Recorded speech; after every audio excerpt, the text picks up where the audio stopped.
Hello everybody, welcome to our BCsystems webinar on pets, solar panels, parking and more, which is a very broad topic.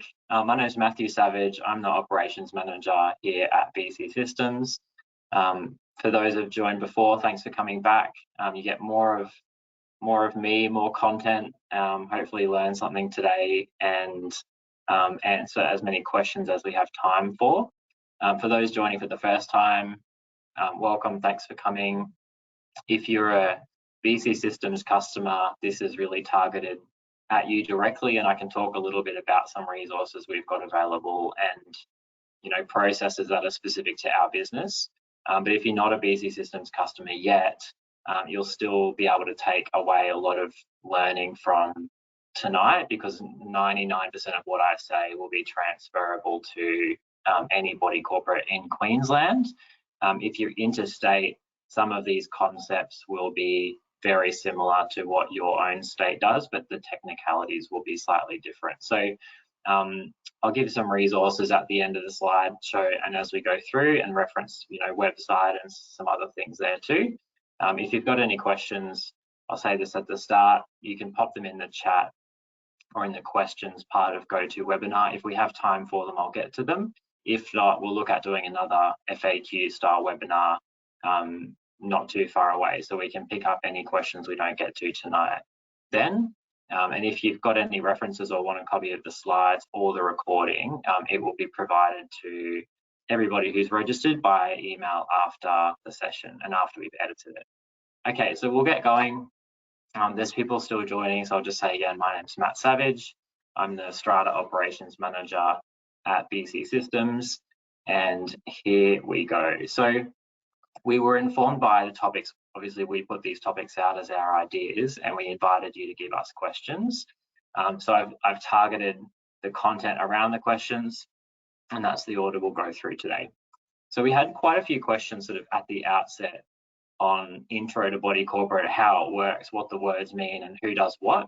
So I thought we'll cover this briefly. We have covered this before in more detail in a previous session, so the recordings of those are available on our website. But basically on the screen, you can see there's a big dark green blob, which is the body corporate. That just means all owners. So anytime you see the word body corporate on our website, on material, government, anywhere, that's always referring to all owners as a collective.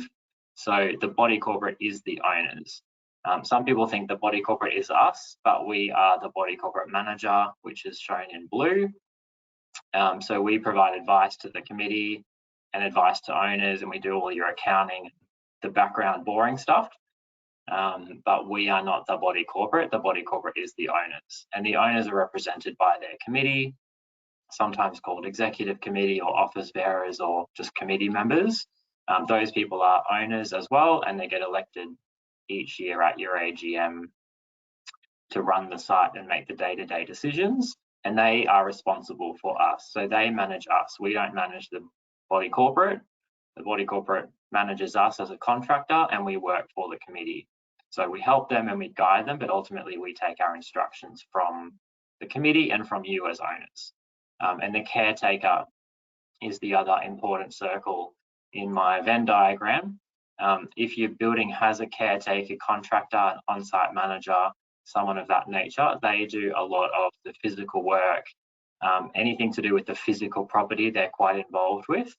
And they do a lot of day-to-day work and have a good knowledge of, the physical layout of the scheme and what's going on. So those are a quick overview of roles and responsibilities. And just to put it into sort of a different perspective, on this next slide, I've just renamed those bubbles in using a company example. So the body corporate, all owners are like the shareholders of a big company. You all buy in, you own your share or you own your unit, and you get to vote at the AGM of the company. The shareholders elect the board or elect the CEO, and those are the people that make the day-to-day sort of steering decisions of the company, but they ultimately are accountable to the shareholders. And then that company board or the CEO can take some advice from us. We're like your external accountant, and then your caretaker is sort of like the operations manager of the business. So they do a lot of the work, we do the advising, and the company, the board, makes decisions.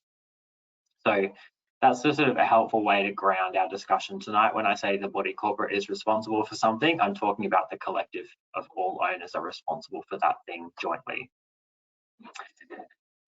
So our first topic is pets. So approval of those, management of behaviour, and questions from the field. Pets are always a hot topic, which I think is why we've got so many registrants tonight, which is great to see. So quickly, the Parliament or the government view on pets. It's important to understand this because, as we all know, body corporate is very heavily regulated by government. So the government's view on pets and every other topic filters through into how the body corporate works. So the law changed in Queensland in 2022, so last year, and it made pets a right and not a privilege for tenants. So that was only a change that affected tenants and landlords, but it's an indication that the government views pets as something that people, should be allowed to have as a right, unless there's a really, really good reason for them not to have a pet. So that's quite a change to some past approaches, and it really shows that we're moving in the direction as a society that pets are a part of the family. And, I go to Bunnings on the weekend and there's dogs everywhere and, everyone seems happy with that. So that's just how the world is now. That pet right was already the case for owner-occupiers. So owner-occupiers always had a right to have a pet unless there was a strong and compelling reason for them not to. They had to go through an approval process and still do, but it's not a case of should we give this person the privilege of a pet. It's more the dealing with the mechanics of making that approval happen. And landlords now can't refuse pets in their own property. So this was that change the government made last year. Again, relates to rentals only, but they decided that pets can live in rental properties. Does not matter what the landlord's view about pets are. So they have to accept pets unless there's a specific reason that they should be refused, and that list of reasons is in the law. So it's very narrow and it doesn't allow landlords to refuse pets just because they don't like pets or they feel like it. So it really does set up this structure that most people can now have pets. So from a body corporate perspective and under your bylaws, which are the rules that govern each individual building, from 1990s to the 2010s, the question in the bylaws was, will our body corporate allow pets or not? If Matthew Savage applies for a pet, should he be allowed to have one, yes or no? Everybody had an opinion about that, and there were many arguments.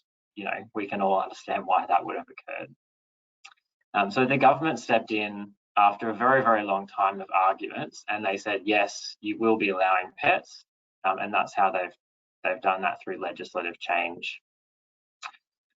In the 2020s, so this decade, the question is not will we allow pets or not, it's how are we managing pets as a part of daily life in the building. Pets are here to stay, what are we doing about it so that they don't have negative impacts on residents?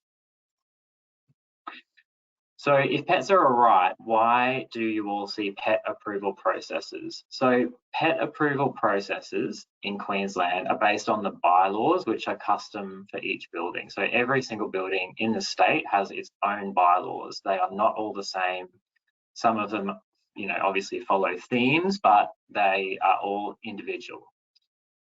And most buildings have a bylaw that says something along the lines of, nobody can have a pet unless it is approved by the committee. That is why people have to ask for permission of the body corporate, and it's why you see so many committee votes about whether some owner in some unit can have a pet. That committee decision process has to be disclosed to all owners, which means it takes a little while. It costs money because owners have to receive all this information by post. And it is time consuming for the committee, for us as a body corporate manager, and for the person who's, waiting on the answer before they go on buy their dog or adopt their pet, whatever it is. So that type of bylaw forces owners to apply, forces the committee to decide on each pet, and the committee can only say yes unless there's a strong reason for refusal. And I'll talk about what those reasons might be. So reasons. These are some acceptable reasons for refusal. So if an individual animal has a violence control order, so if you have a dog, you know that if it bites someone, council can tell you it's a dangerous dog and it has to be, muzzled when it's on a leash, and you've got to have a sign on your front gate, those sorts of things. That type of dog, the committee could probably refuse coming into an apartment building. If it's a banned dog breed in your local area, so different councils have different types of dogs they allow and don't allow. Some things are animals, but they're not pets. So as funny as these sound, if you want to have a pig or a donkey or a llama or a goat, the committee can generally refuse those because they're not a domestic pet, even though some people want to keep them as a pet. If the committee saw that there was more than a reasonable number, so if someone wanted to have 7 dogs and run a breeding centre out of their townhouse, they could say no to that. Or a commercial operation, doggy daycare, or if the owner refuses to have the animal vaccinated and microchipped and registered with the council. So those all sound pretty extreme. That's the level of extremity that is needed for a committee to say no to a pet. Usually most things below that really extreme standard means the committee still has to say yes. So the things that the committee can't rely on, it can't rely on the slippery slope argument where, some members would say, look, if we say yes to this pet, next thing there'll be 150 dogs in our complex and that's too many. That's not a valid argument. It has to be based on the merits of the individual pet. And yes, if you've got 150 apartments, you may end up with 150 pets. That's just how it is, and that's not a reason to refuse individual applications. Committees aren't allowed to just have a preference that certain dogs, or usually it's dogs, don't live in apartments for health reasons. So that, you'll often hear that dog is too big for an apartment. The RSPCA and local councils have some guidance about what are appropriate apartment dogs, and often big dogs, if they get exercised, are totally fine living in an apartment. Generally, it's way more important that the owner takes care of the dog rather than what type of dog it is. Or the assumed fear or perceived fear that dogs might bark and cause a nuisance in the future. If someone came to you and made an application and said, look, I want to get a dog, it's a terrible dog, it bites people and it barks all the time, you could probably say no to that, but you can't say no just because you think those things might happen or you have an assumption that they might happen. And I've been doing this a long time. No one has ever made an application for a pet and told the committee that it's a bad pet. Everybody says their pet is, the best pet since sliced bread, and they always put it in a positive light, which is human nature. So last year, our office processed more than 500 pet approvals, which means 500 committee votes about pets in the buildings just that we manage, not in the state. And 99.3% of those were approved. So most of them just got instantly approved by the committee voting on those based on the name of the dog, what unit number it was, and what type of dog it was, or cat. So that's where we're at now. Pretty much all pets are going through anyway, even if they're going through the pet approval process. So it is possible to modernise the bylaws, make each building's own bylaws more suitable to recognise that situation. So rather than making everybody go through an approval process, which, in our view, probably isn't actually achieving anything, maybe eliminate the approval process from your bylaws and instead have some specific and clear conditions in your bylaws that say the building is pet friendly, residents may have, a dog and a cat, as long as they follow these rules. And that way, the rules are up front, they're disclosed to every resident, they're disclosed to every potential tenant and potential buyer, and there's no ambiguity about who got what rules because they're just in the bylaws and everybody gets a copy of exactly the same bylaws within your building. Some buildings, if they've got a caretaker, instead of having a pet approval decision process, they say you need to go and tell the caretaker that you've got a dog tell the caretaker the dog's name and take a picture of it, so that if that dog is wandering around in the hallway one day, someone can work out who it belongs to. And those conditions that you can apply in that bylaw are common sense. That's where you deal with, it can't run around on the grassy area without a leash, it can't swim in the pool, it can't go in the gym, and it needs to be, always wearing a leash and a collar with an identifying tag when it's outside. So those are some, rules. We can all sort of agree that most of those are sensible. You can put them in the bylaws, and then you don't need to decide on each pet individually. And that can be a big change if you're in a big building. With 200 apartments, you'd be getting pet approvals every week, just because everybody's moving in and out all the time, and the prevalence of pets is only going up. So that shifts the focus from do we have a pet or not to what are we doing about the pets that we will be having, and how do we make sure that we enforce the rules against troublemakers properly. So in that, in the olden days, the bylaws were designed to keep most pets out and deter pet owners from moving into the building at all. And again, back in the 1980s, most Australians lived in houses and apartment living was unusual, whereas now it's really very much the norm, and townhouses are really a big thing. So a lot of people live in strata when they previously did not. Those bylaws, if you introduce them, should be simple, clear, and prominently displayed in your bylaws. So the more clear they are, the easier they are to enforce, and the more naturally self-enforcing they are. Because if you're a person who, wants to get a dog, you look at your bylaws, you already know the rules from day one, and you're not only being told about the rules after you've already gone down to the pet adoption centre and fallen in love with your pet. If you're in that position, it's hard to get talked out of it, or maybe try a different dog breed, or have to comply with some conditions if you're already in the mode of this is going ahead. So that time that's freed up from the committee, instead of deciding every single pet application, they can use that time on enforcing the bad pets. It's usually the bad pet owners, not the bad pets. That process of enforcing bylaws will cover a few times, but really the first steps of it are informal.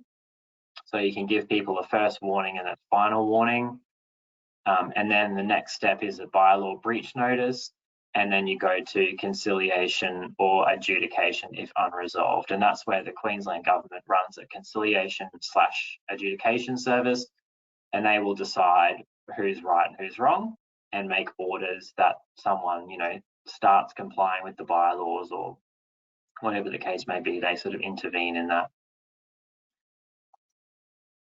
So that's pets. So if you've got any questions, you can pop them in the webinar box, and we'll see what time we've got at the end. Solar approval rules for solar are complicated. There was a lot of interest on this topic, and it's, solar power is the air conditioning of the 2000s. So every body corporate manager on their website has an air conditioning application form, because we got, as an industry, hundreds of thousands of air conditioning applications in the early 2000s, and now we don't get any anymore, or very few, and now we get lots of solar applications. So it's just the next emerging technology, and as the cost comes down, more and more people are taking it up.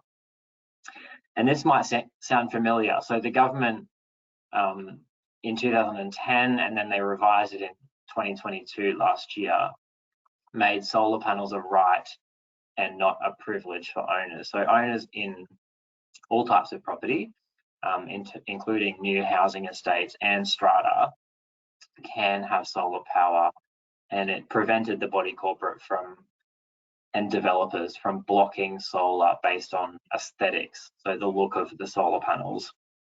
The body corporate, importantly, can still consider the structural integrity of the system, but we haven't ever seen that be an issue for any of our clients. I haven't seen any buildings falling over because of the solar panels. Usually it's aesthetics is the concern, which is not a valid concern according to the government. But the other issue is just knowing who's done what solar installations and making sure it's done properly so that you don't have, or you minimize future problems with the roof. So the body corporate, it can't just say no solar, but it can make bylaws about who maintains the system, who maintains the roof under the system, what happens if you're doing roof repairs as a body corporate and you need to move someone's solar panels off the roof, fix the roof and then put the solar panels back on, who pays for that? What condition do the panels need to be kept in? And then other stuff that's not the panels themselves. So where does that big inverter box go? Like, you don't want that plonked on the front of your building, you'd prefer that on the side or, you know, near the hot water system, something like that, so it's out of view. So I have very, very rarely seen a building that has a bylaw about solar panels. So every building, or nearly every building, has a pet bylaw, and they've just run with that since they were created. That's what I'm saying should be changed. So don't just continue your pet bylaw, but go and review it. In the case of solar, you probably don't have a solar panel bylaw unless you're a relatively new building.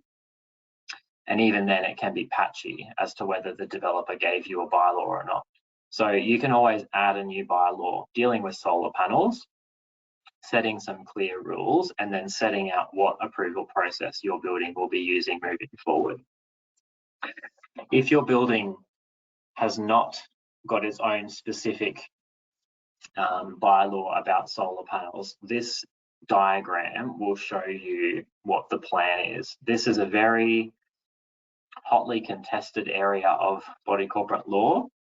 On the right hand side in red, this is the easiest one, and we'll deal with that first. So if you're in an apartment building, either, you know, a high rise, or, you know, it might not be that high, but even like 2-3 stories, and you've got units stacked on top of each other, usually there is not enough roof space to go around. So if you're on the top floor, you would have a roof over your head, but the units below you don't have their own roof space.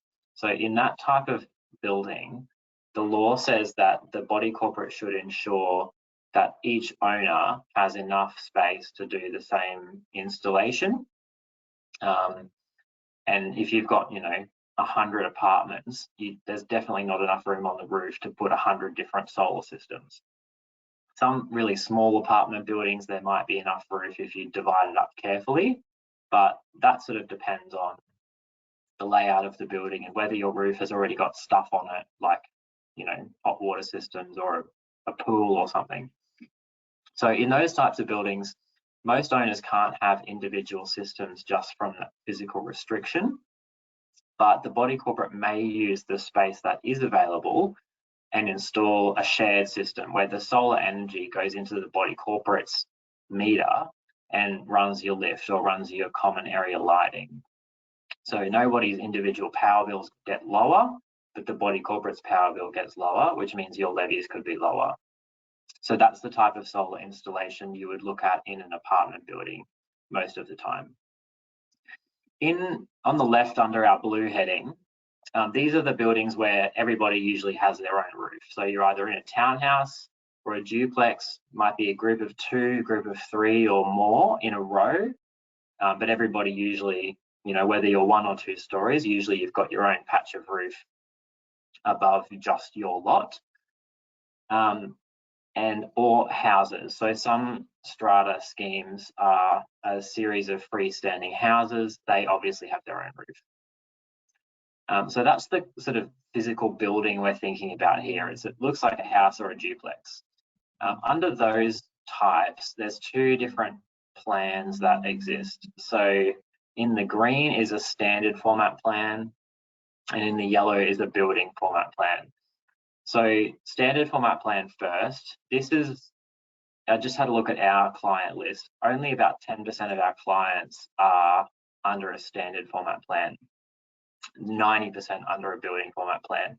And there's nothing that special about our clients compared with the rest of Queensland. So I think that ratio would be roughly the same for all townhouses in the state. So under a standard format plan, the roof is owned by the owner. So if you buy lot 1, you own your interior space, but you also own the building and you own the roof, which means you're paying for that roof, you maintain it, it's your problem, and you have a greater ability to control what you do with it.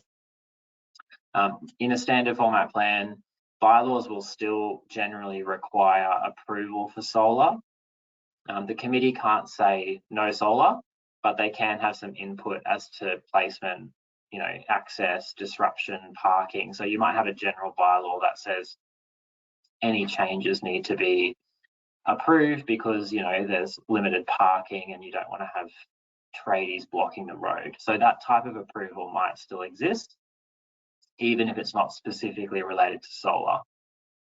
That standard format plan, usually because it's just the mechanics of installing solar, often that can be done by the body corporate committee, so the small group of elected representatives, and that means it can be done quite quickly.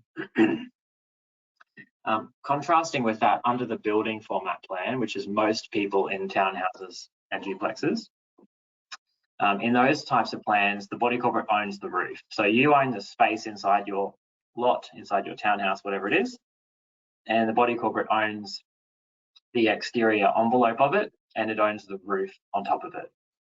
So even though you might have your own roof over your part of the lot, that roof isn't yours, it's owned by the body corporate. So the body corporate owns all the roofs. And in this type of plan, if the roofs leak, the body corporate comes and fixes them for you. So it's the body corporate's roof and it just shelters your lot. So for you to put solar panels on that roof, you're actually installing it on property which is owned by all of the owners collectively. And that is why there is a much higher threshold for approval in a building format plan. And in the legislation in a building format plan, it says anything over $3,000 of value is considered a major change to the common property and needs to go to an AGM. So that rule applies if you're an owner and you wanted to build a fountain in the front of the complex. Over $3,000, you'd need to go to the AGM.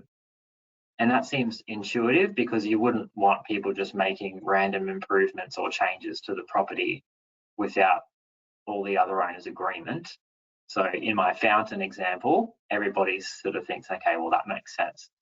But that rule also applies to solar panels on the roof because it's still a change to the common property. So whilst it might be common sense that everybody should have the ability to do it, the law is quite strict on the type of decision required for solar panels. So that's why an AGM or an EGM, so a meeting of all owners, is usually required for solar panels because most of the time, 90% of the time, the application is in a building format plan building and most solar panels cost more than $3,000 installed. That $3,000 is also before any rebates. So we get this question all the time, if you have a $5,000 system with a $3,000 rebate, so it only costs you $2,000 out of pocket, it's still $5,000 worth of stuff that's going on the roof. So it's still over the threshold. Even if you got it for free, it's the value of the thing, not what you personally paid for it. That's where bylaws may be changed to streamline approval process because most bylaws, as I said, don't mention solar. You could have a bylaw change that says everybody should have the ability to put solar on their roof, on the common property roof, directly above their own lot. And for that to be, given consent by the committee, so committee can check that it's done professionally. It doesn't, cause roof leaks or whatever their relevant considerations are, but take away that requirement to wait for the AGM, which means you're getting more quickly and, you don't have that issue of waiting 10 months for a decision on something. And changing bylaws is not cheap. Well, it's not free. It costs comfortably, $1,000 to do it properly and get some advice on it. But the alternative, if you're in a complex with 50 townhouses, you'd need to have 50 AGMs or EGMs to approve everybody's solar panels, and that's not free either. And those people would rather a decision that gets made once for everybody rather than constant new decisions and new wait time. So you've got to weigh up the advantage and disadvantage of those costs.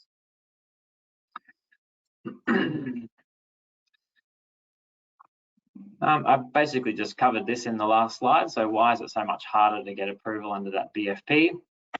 The big reason that it is important to get approval and not just go ahead and ask for forgiveness later is owners on the whole, and I'm an owner too, so I'm not criticizing anybody, it's just how everybody is, but you would always rather get something earlier rather than later. So you want to get your approval now and go ahead with it, sign your contract and pay your deposit. But on the other side of that, if it's not done properly and in 5 years' time you've got 17 roof leaks and the body corporate gets a bill for, $150,000 to repoint everybody's roofs, well, we won't want to pay the special levy that would come for that type of repair. So the pain is necessary because it hopefully either reduces the risk of roof leaks because the quality is better because there's an approval process, or if the roof leaks do occur, you've got a bylaw that says, if the owner of lot 10 puts solar panels on their own lot and then the roof leaks, that owner has to pay for the roof. So the owner takes over something that the body corporate would ordinarily have to pay for because they've, mucked around with the roof. So that's the thinking there. So similar to pets, do a bylaw review, see what the bylaws say, and then if the bylaws aren't working for your community, change them. And these are just two pictures that, come across our desks before. So both of these outcomes are a solar installation. The government who makes rules about solar doesn't care which one of these pictures it delivers for you. But as an owner, you would, I assume, prefer the one on the left, which looks nice and tidy, rather than the one on the right, which doesn't look so good. So if you invest the time in coming up with some rules, canvassing the opinion of all the other owners and coming up with something as a group, that is much better than waiting until individual owners come through with requests. Considering them all on a case-by-case basis, sometimes the committees change year on year, so you might get inconsistent decision making. And if owners think this process is too strict and I don't want to wait until the next AGM, I'm just going to go ahead, they might put that second one in and then you're sort of stuck with it. So it is worthwhile investing the time up front to try and get yourselves good outcomes later on. And we can obviously help you with that, but we want to know what the appetite is among owners to do it.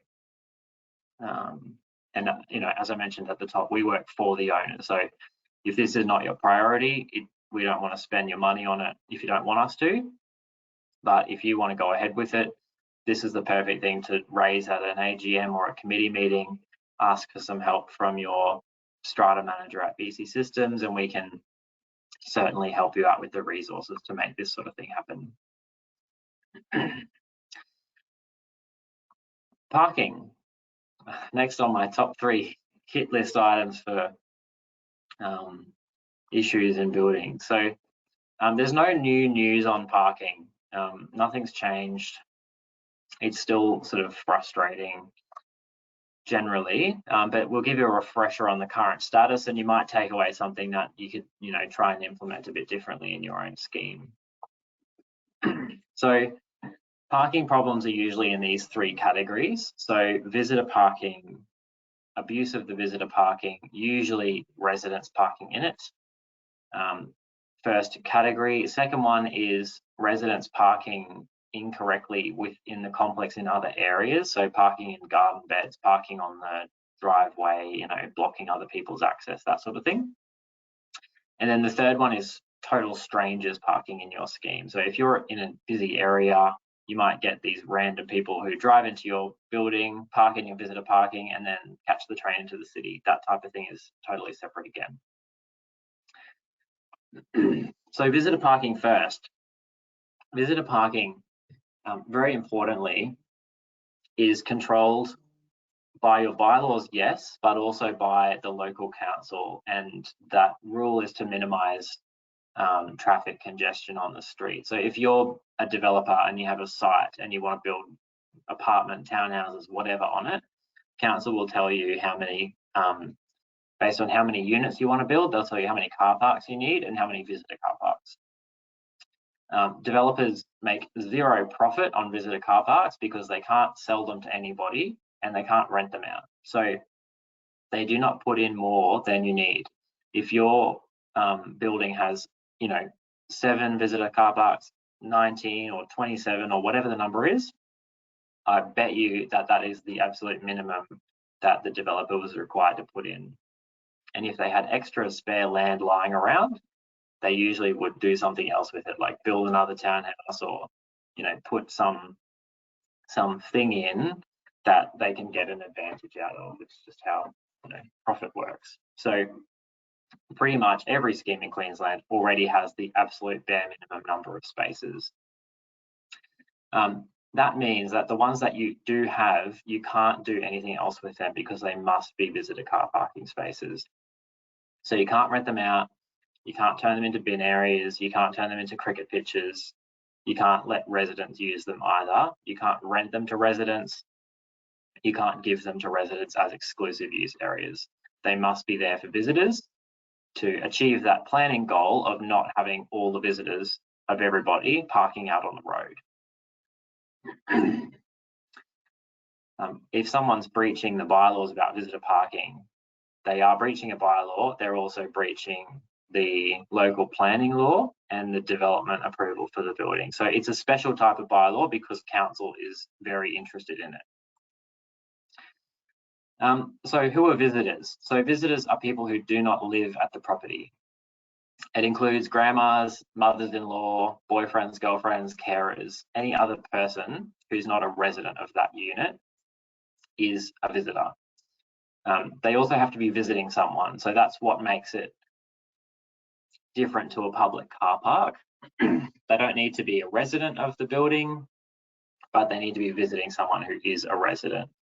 So if I just wanted to go and park in some complex down the road because it was close to the train, I can't say I'm visiting the complex. I need to be visiting someone who lives there. In terms of whether someone lives there or not versus whether they're a visitor or a resident, it does not matter whether they are the legal owner on the lease or on the lease. So if you've got, a townhouse and the husband and wife live in it, but it's only in the wife's name, the husband is still a resident. He's not a visitor. And if you've got someone on the lease, but the boyfriend came and has moved in, he becomes a resident, even though he's not named on the lease. So you can't be both. Visitors can generally use visitor parking in an unrestricted way. So some building rules, bylaws, and the development approval will have a time limit, so like 8-hour parking, but most do not have a time limit. So if you have someone coming from interstate and they're staying with you for 2 weeks, they are a visitor. They're not living with you. They don't move in. They can be a long-term visitor. So that type of use is appropriate for visitor parking. There's obviously some practicalities there because if someone's enforcing the rules and they see a car there for 2 weeks, they would assume it's a resident. But that's where you could say to your committee, hey, my sister's coming from interstate for a week and a half and she has a Corolla and it'll be in the visitor parking spaces.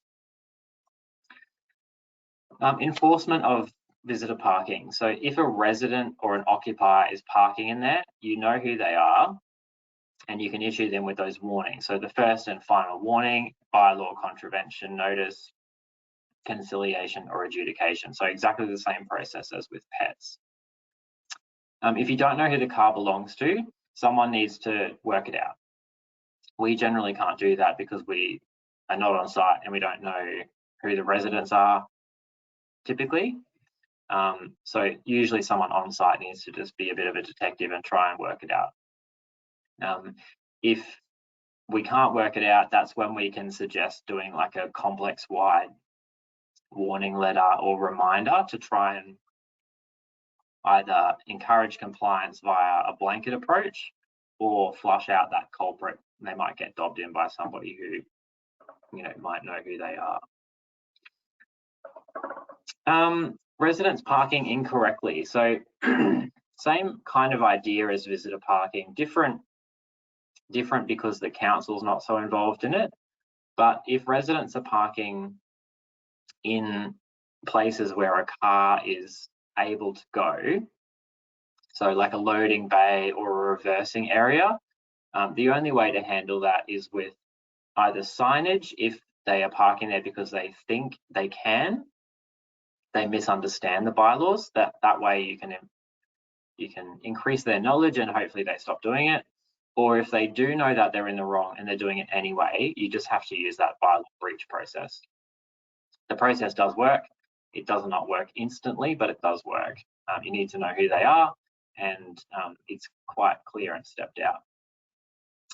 If people are parking where cars should not go, so on footpaths outside their dwelling or in garden beds or wherever else, you can of course use the bylaw enforcement process against them, but also, I would say consider doing something physical to prevent that from happening. So put some bollards in or some boulders, like decorative boulders, or plant a tree, or do something that would physically block a car from getting in there. And that way you don't have to even worry about the bylaw enforcement process.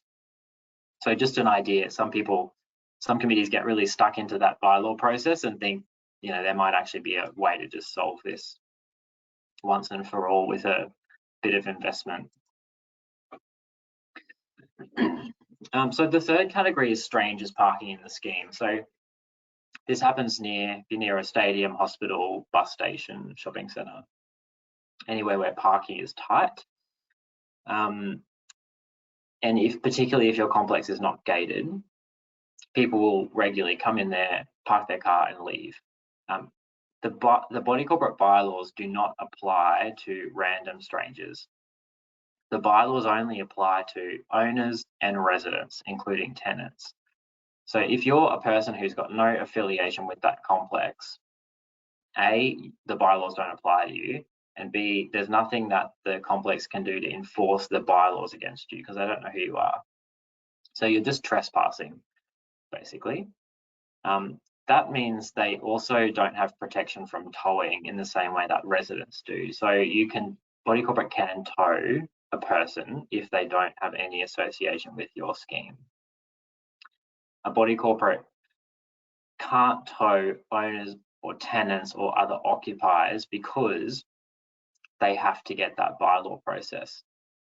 So at the end of that bylaw process, the last step is that conciliation adjudication. An adjudicator can order a car be towed, but you can't tow it until you get to that step. Body corporate can tow visitors. If you've got a visitor who, I don't know, parks in front of a fire hydrant or something, they can be towed. And trespassers, so that total stranger, if they come into your scheme and park and walk away, you can tow them.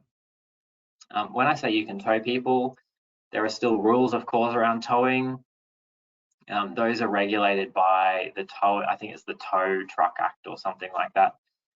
It's not a body corporate towing thing, but you need to display signage, and I understand that needs to include timeframes, a phone number to retrieve the vehicle, and the price. So you see that in, like, if you go to a shopping centre or a commercial property, they often have those towing signs. They all look very similar.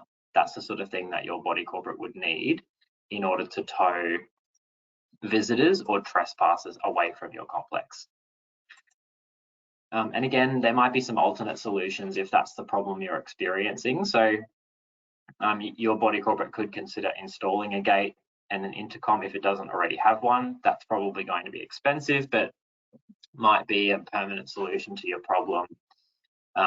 installing gates, changing access to visitor parking, surprise, surprise, requires council approval. So because they want all the visitors to be inside the complex, they don't like anything that prevents visitors from getting in. So if it's a gate or an intercom type thing, council will generally make you jump through some hoops before you can install that. And the other things you can do around visitor parking, which are probably a good idea, even if you don't have a problem with visitor parking, is just implementing some clear signage firstly. So say visitor parking, you know, don't park here or you might be towed. Residents are not allowed to park here. So make it really clear so that if someone's, you know, thinking, oh, you know, I'm in a rush, should I park here or not? If there's a sign there saying no resident parking, that might be enough to deter even half of your problem parkers. Would be better than nothing, and a sign is very low cost. Other schemes have got some sort of more innovative sign-in systems. Excuse me. So a friend of mine lived in an apartment in Newstead, and they had a whiteboard at the visitor parking. So you had to write your rego number, the arrival time, and the unit number you were visiting. And then the building manager would come down and rub it out every, 12 hours or something, or once a day. So if you were a serial problem parker, you weren't necessarily towed, but you felt like people knew who you were and they could track you. So it sort of gave you a bit of fear, and I was much more observant of the rules because I knew I'd sort of had to go through some processes to get approved. Or, requiring that visitors display a note on the dashboard saying what unit they're visiting. So something as simple as that can deter problem parkers. Otherwise, your fallback is always bylaw enforcement.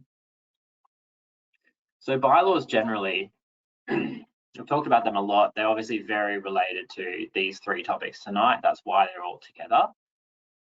And they're often misunderstood. So bylaws are just rules for the complex. As I mentioned at the top, they're specific to each building. You get them from the developer and you can change them as many times as you want. But a lot of buildings don't change them very often, which can be a missed opportunity. So on the screen here, these two bylaws do the same thing. So the first one, no proprietor shall, upon the commencement of this regulation and at all times thereafter, cause himself or permit the use by him, his invitees, tenants, principals, and delegates, or any like person to ride or otherwise utilize the conveyance of a bicycle, pedal car, or other such vehicle upon the parcel, save for the conveyance to and from his own lot, which shall at all times be acceptable. So that means completely nothing to most people. And I don't blame them because it is not written in a common sense way.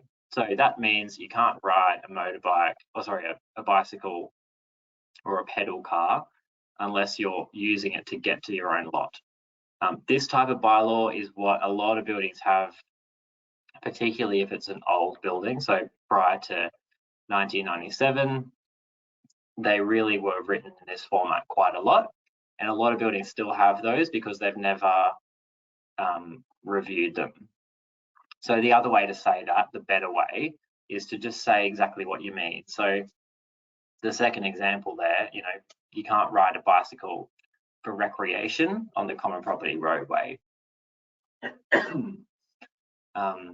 You can ride a bicycle on the common property as a mode of transport between your lot and the entrance to the scheme. So you can ride in and out to get to work, but you can't just ride around for fun in the way of the traffic.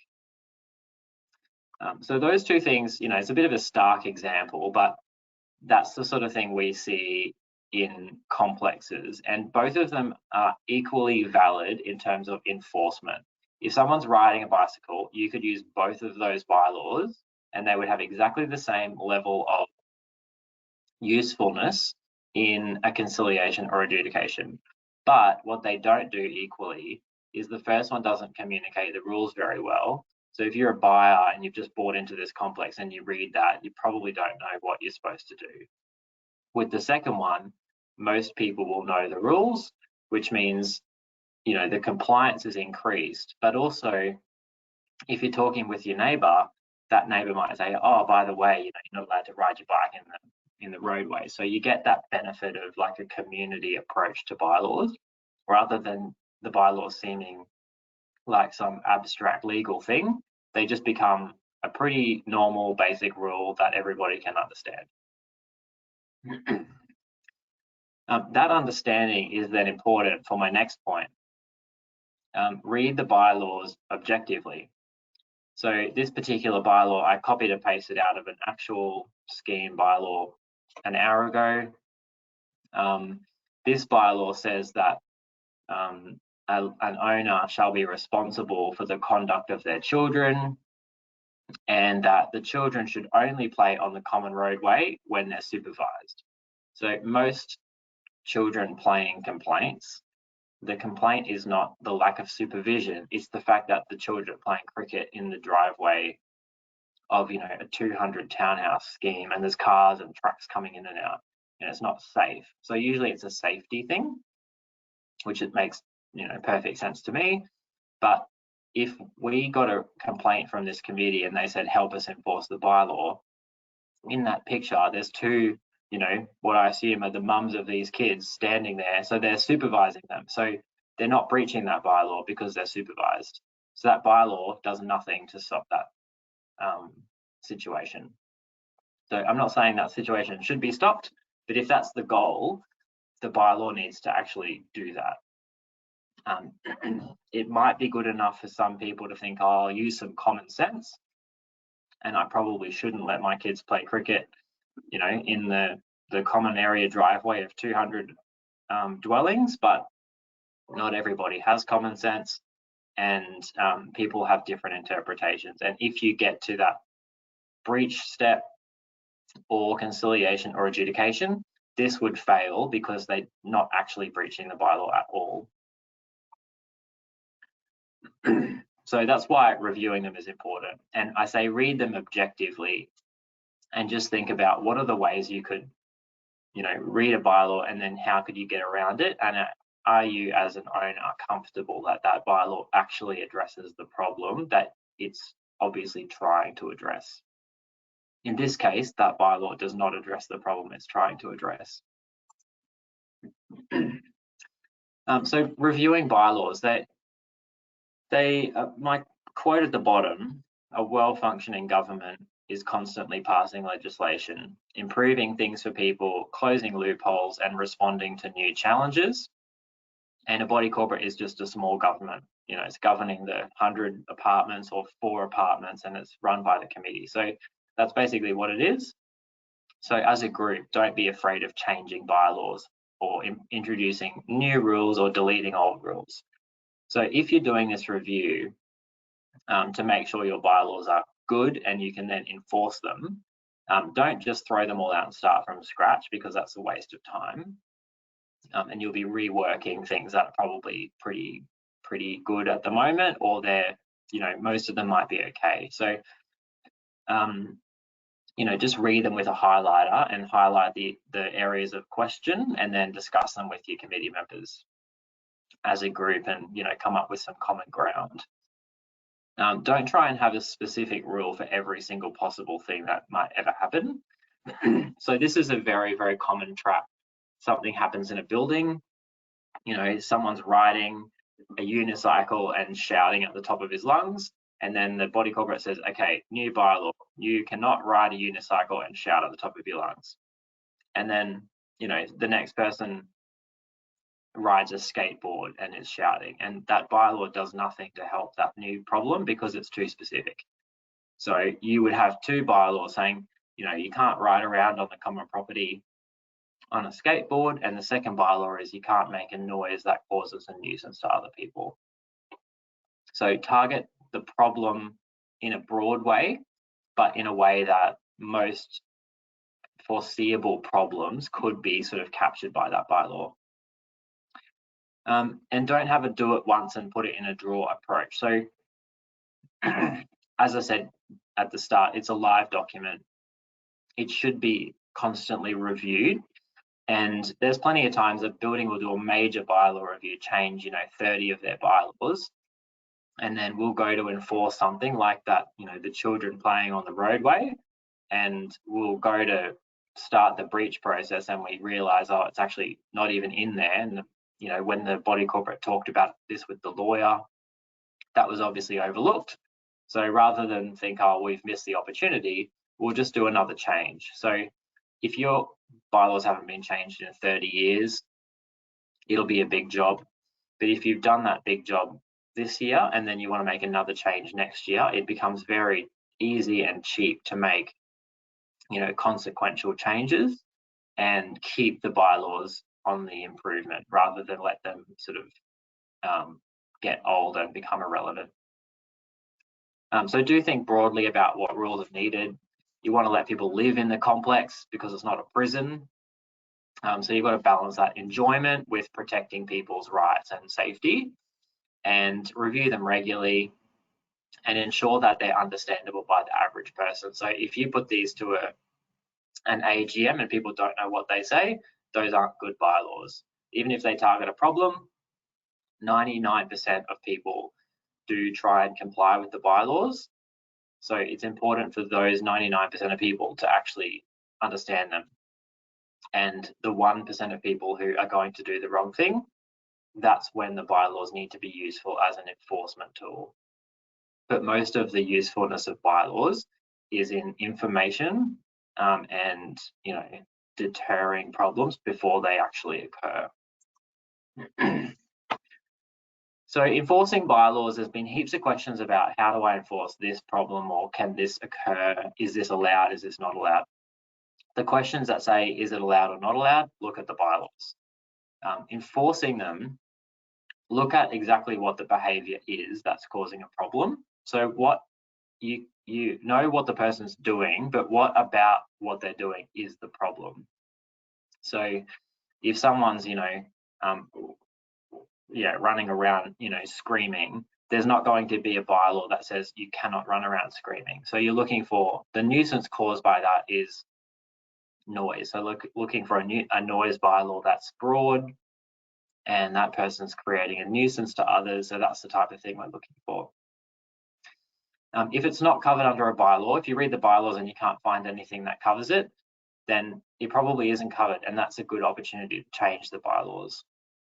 If something is covered, however, that's when we go back to this 4-step process. So the breach notices, warning letter, bringing it to the person's attention, a formal warning, and then a breach notice and adjudication. If the bylaw is important and the behaviour is an actual problem, don't give up on it. Follow the process through until the end. So everyone says, oh, body corporate is a toothless tiger. It's not toothless, but the tiger is just slow. So it's a very slow runner. But when the tiger catches you, it does have teeth. So the problem is not that the rules don't work. The problem usually is that people give up before they get to that conciliation adjudication step. If you're prepared to give up on it after step 2, possibly it's not a good bylaw. Possibly it's too strict.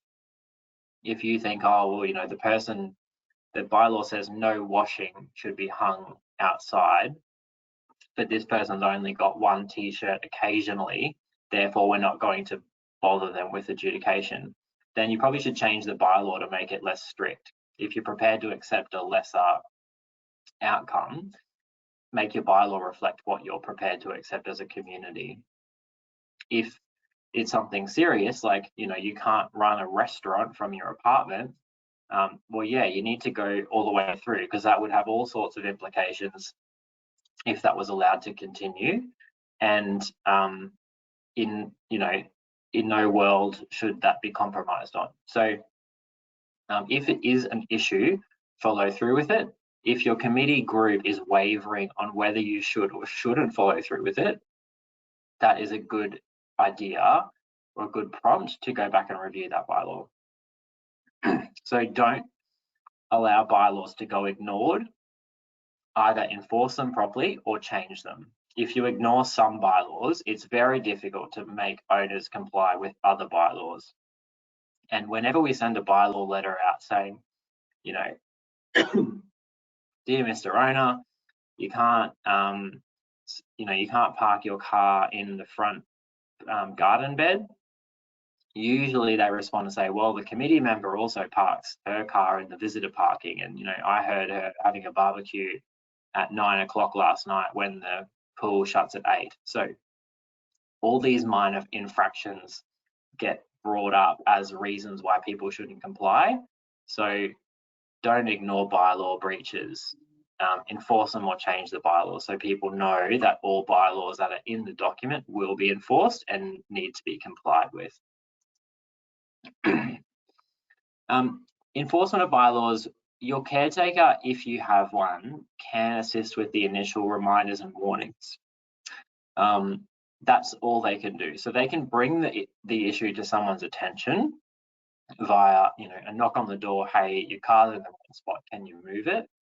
They can issue a warning saying, look, I told you last week, move your car, you need to move your car, please. They can send that, in an email or something. If from that point it still isn't corrected, that's when the caretaker would report that to the committee, and the committee takes over the enforcement of the bylaw. The committee has to issue the bylaw contravention notice. Obviously, we will do the work for you, but the committee needs to decide it. And if it goes to conciliation or adjudication, one or two of the committee members need to put their hand up to attend a teleconference and talk to the conciliator. So it does require involvement by the committee. That step can't be delegated to us or to a caretaker. So our involvement is assisting. The caretaker's involvement is early on, and then the caretaker could come back and report back to you, in a week's time and tell you if the conduct is still occurring, so that because obviously not all committee members live on site. So caretaker and the body corporate manager are involved, but in a limited capacity. Unfortunately, you can delegate us full responsibility for your accounting, and we just do that in the background, but we can't do that with bylaws because they are so important and the law requires the committee be involved in them. So it's 7 o'clock, that's our hour. As I mentioned, we had about 250 questions prior to the webinar tonight. Most of them were about the topics of pets, parking, solar, and bylaws. A lot of them were about, can I do X, Y, Z? So I've got them here. So what are the rules for X in my complex? Most of the time, the answer is, I can give it in this webinar format, but it's only specific to your individual building, sometimes only within your lot in your building. So if you've got a question like that, that's the question you should be asking your Strata manager at BCsystems, and we can definitely give you specific advice. The questions of what can we do to stop people from doing, bad behavior, 99% of the time it's bylaw enforcement. And we can help you with the bylaws, but you've all got access to that on our online portal. So if you've got a curiosity about it, have a read of them first, and then have a chat with us and we can help you where to from there. The questions of what can't I do to my house, apartment, courtyard, most of the time that's governed by your bylaws as well. So that's your first port of call, but we can give you specific advice. And this question was really good from a participant tonight. Are there any training courses available for committee members? So there are. I would say the best resources will be the stuff on our website. So if you go to our BCsystems website, under resources, there's articles, and you can search keywords. All of that stuff on our website is appropriate for Queensland and the types of schemes we manage, and therefore the types of schemes that you are in. Also, the Queensland Body Corporate Commissioner has good resources, and that is also obviously Queensland based. They also run a free advice like hotline thing that you can call for free.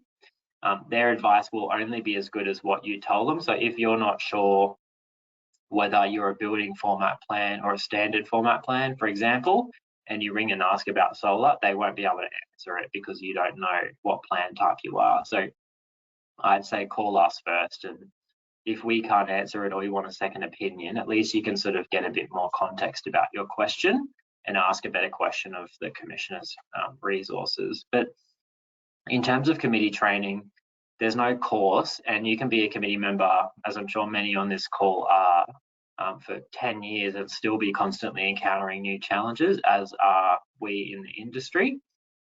So I'd say the best resource is looking for information in those two places when you come across an issue, or otherwise really relying on the Strata manager to help you and ask plenty of questions. So we will never be annoyed if you ask questions about things. We often don't know exactly what training to give you unless you tell us what problems you've got going on, because you might have a real problem with pets parking solar and the building next door has a problem with budgeting financials. So we're giving totally different guidance to those two buildings at the same time, and we can adjust that based on what difficulties you might be encountering. So that's an outline of what most of the questions were like tonight. And as I mentioned, for those of you who asked specific questions, I will do a separate FAQ webinar where we just go on rapid fire answer those. And so we'll send out another invitation to that in the coming weeks. So thanks for your participation tonight. If you've got any feedback about tonight or about what you'd like to see us do next, please forward it through, because we're doing it for you. So we'd like to know what you get the most value out of. And otherwise, we'll see you at the next one. So thanks very much.